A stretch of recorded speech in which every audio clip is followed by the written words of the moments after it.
Honorable Grace Achfeza nagira ngo ekikozerwe nko muringo gumwe go kusya obuhereza abantu kandi ashabira amarwaraga okwata kurungi ebitanda n'emifarso ebahirwe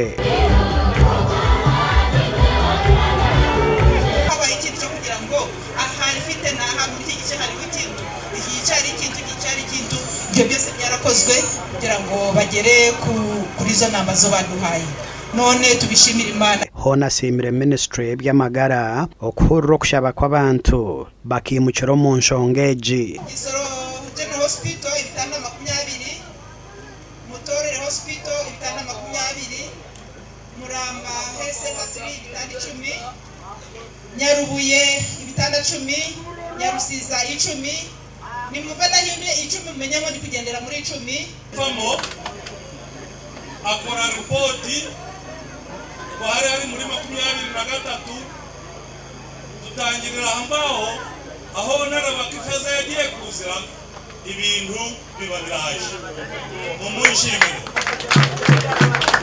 ugiye ko ibintu byose n'ibyanjye bya president n'umukanya ekitari cha president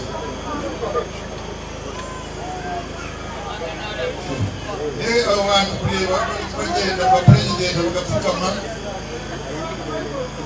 bakaba imifaniso kwa president abapakujanye. Dr. Steven Nsabiyumva orumukuru w'ebyamagara omu district ya Kisoro aina masiko ngo obuhereza obuhirweyo nibweja kuhera kutungura ebyamagara omu district eji. It may not be all enough, but at least we shall have added something. Murabizi tugiraga abayobozi kandi tukagira n'ubuyobozi butandukanye ku nzego zose kandi bose barakora nukuri barakora Gasha kwa Keta tuzarirwe.